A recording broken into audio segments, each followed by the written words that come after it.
ओम शांति family, welcome back to new अव्यक्त मुरली में आप सभी का बहुत बहुत स्वागत है। और यह अव्यक्त मुरली है 17 मई 1969, 17 मई 1969 की अव्यक्त मुरली। मुरली की हेडलाइन है जादू मंत्र का दर्पण। बाबा ने कहा जादू मंत्र का दर्पण। तो आज बाबा बोले इस अव्यक्त मिलन के मूल्य को जानते हो। अव्यक्त रूप में मिलना और व्यक्त रूप में मिलना दोनों में फर्क है। अव्यक्त मिलन का मूल्य है व्यक्त भाव को छोड़ना। यह मूल्य जो जितना देता है उतना ही अव्यक्त अमूल्य मिलन का अनुभव करता है। अभी हर एक अपने से पूछे कि हमने कहाँ तक और कितना समय दिया है।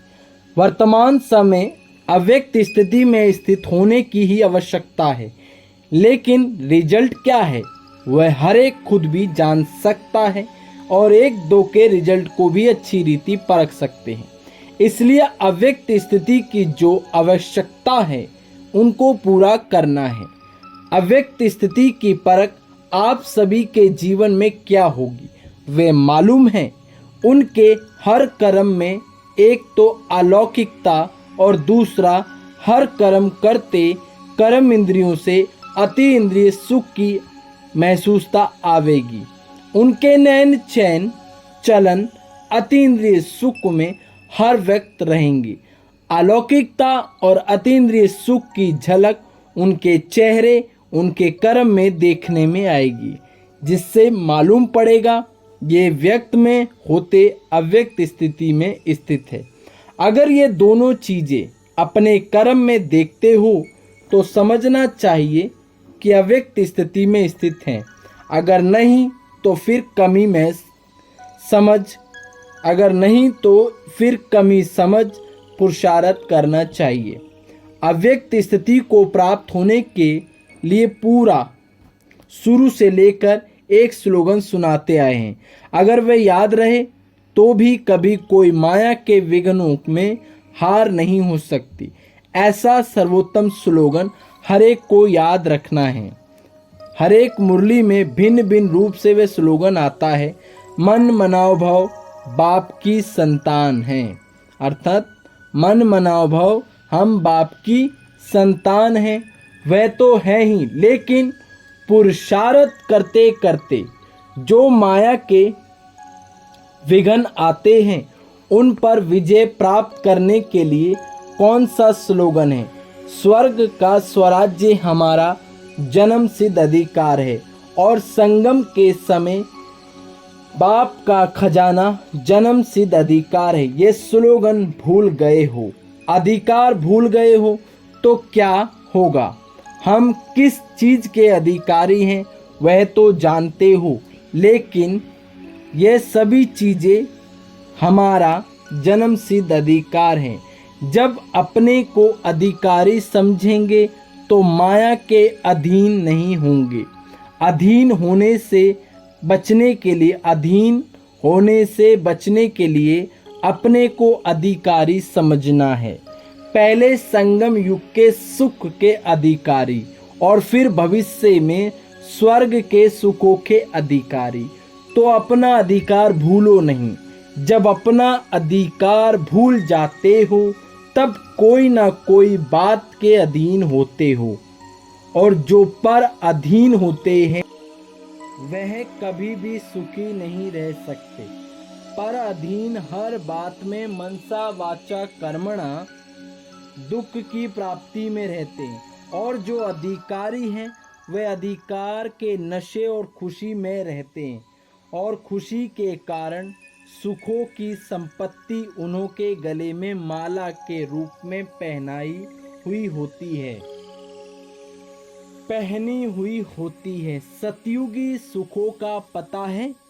सतयुग में खिलौने कैसे होते हैं? वहाँ रत्नों से खेलेंगे। आप लोगों ने सतयुगी सुखों की लिस्ट और कलयुगी दुखों की लिस्ट तो निकाली है या लगाई है, लेकिन संगम के सुखों की लिस्ट बनाएंगे तो इससे भी दुगने हो जाएंगे। वही सतयुगी संस्कार अभी भरने हैं। जैसे छोटे बच्चे सारा दिन खेल में मस्त होते हैं, कोई भी बात का फिक्र नहीं होता। इसी रीति हर वक्त सुखों की लिस्ट, रत्नों की लिस्ट बुद्धि में दौड़ाते रहो, अथवा इन सुखों रूपी रत्नों से खेलते रहो। कभी भी ड्रामा के खेल में हार ना हो। अभी तो कहाँ कहाँ हार भी हो जाती है। बाप दादा का स्नेह बच्चों से कितना है। बाप दादा का स्नेह अविनाशी है और बच्चों का स्नेह कभी कैसा रहता, एक रस नहीं। कभी तो बहुत स्नेह मूर्त देखने में आते हैं और कभी स्नेह की मूर्ति की बजाय कौन सी मूर्त दिखाई पड़ती है, वह तो स्नेह है, वह तो संकटमय है। अपने मूर्त को देखने के लिए अपने पास क्या रखना चाहिए? दर्पण। दर्पण हरेक के पास है। अगर दर्पण होगा तो अपना मुखड़ा देखते रहेंगे।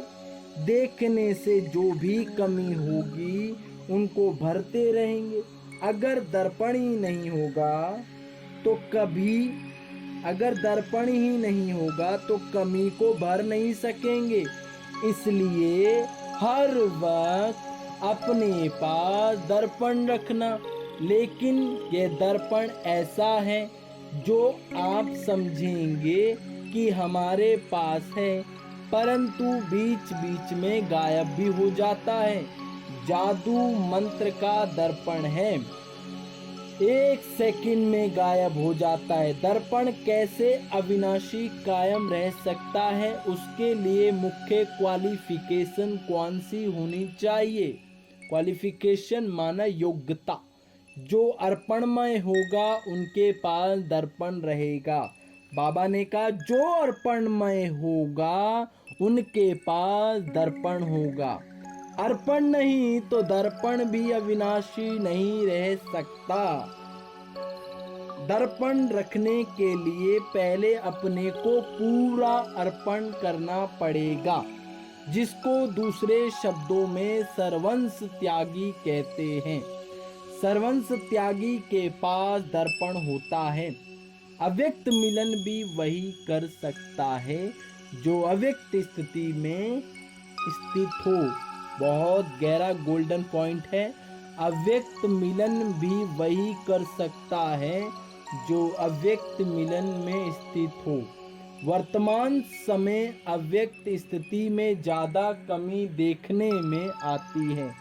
दो बातों में तो ठीक है, बाकी तीसरी बात की कमी है। एक है कथन, दूसरा है मंथन। ये दो बातें तो ठीक हैं, ये दोनों सहज है, तीसरी बात सूक्ष्म है।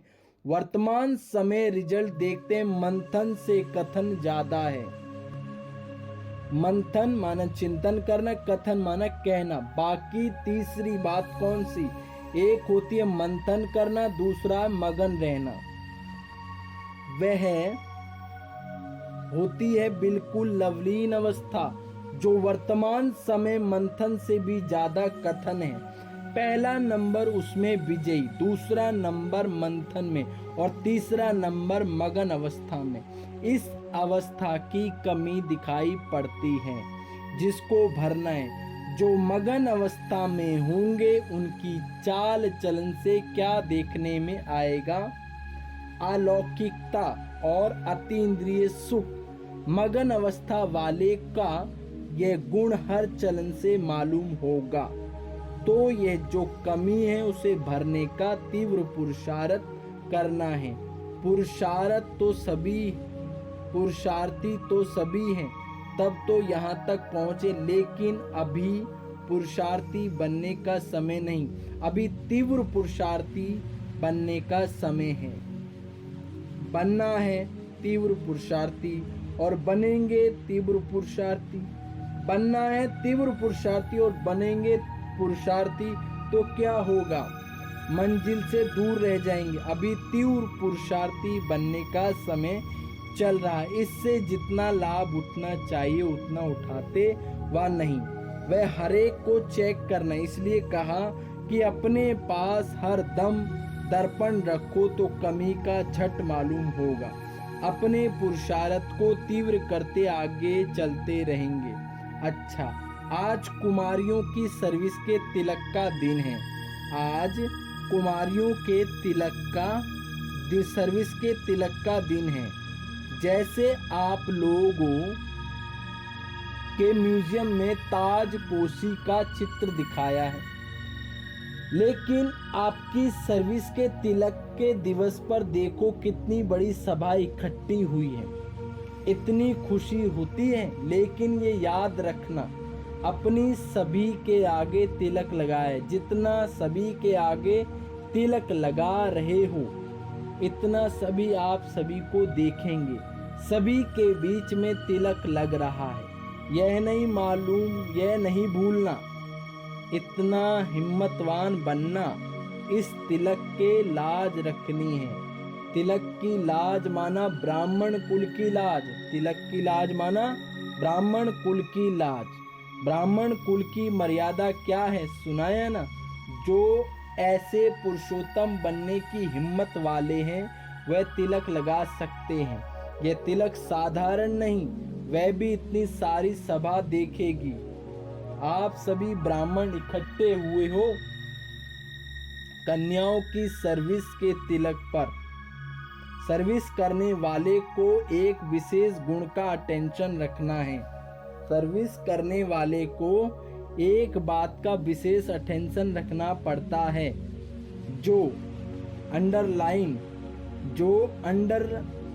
जो ऑलराउंडर सर्विस करने वाले होते हैं, उनको विशेष इस बात पर ध्यान रखना है कि कैसी भी स्थिति हो, लेकिन अपनी स्थिति एकरस हो। कैसी भी स्थिति हो, लेकिन अपनी स्थिति एकरस हो, तब ऑलराउंड सर्विस की सफलता मिलेगी। दूसरा नंबर ट्रेनिंग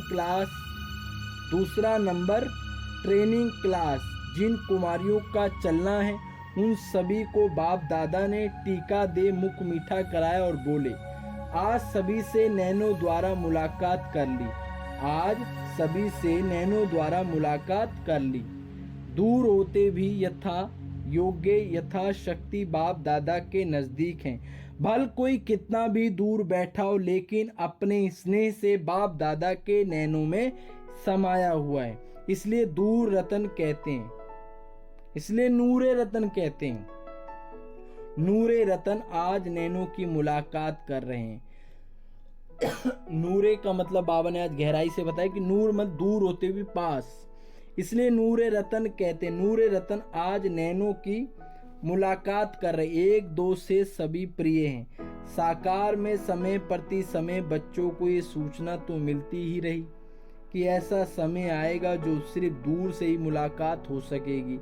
अब ऐसा समय देख रहे हैं, सभी के दिल होती है, बाप दादा की भी दिल होती है, लेकिन वह समय अब बदल रहा है। समय के साथ वह मिलन का सौभाग्य भी अब नहीं रहा, इसलिए अब अव्यक्त रूप से भी सभी से मुलाकात कर रहे हैं। अच्छा, सभी को नमस्ते और विदाई। हम बच्चों की प्यारे मीठे इतनी ऊंची शिक्षा देने वाले सर्वशक्तिवान प्यार के सागर बाबा को याद प्यार और नमस्ते। सदा रहो हंसते, बन जाओ फरिश्ते, चलो परम धाम के रास्ते। मेरा बाबा, प्यारा बाबा, मीठा बाबा, शुक्रिया बाबा, आई लव यू बाबा। बाबा ने कहा, संगम के समय बाप का खजाना जन्म सिद्ध अधिकार है। संगम के समय का खजाना जन्म सिद्ध अधिकार है। ओके फैमिली, ओम शांति। Thank you for watching.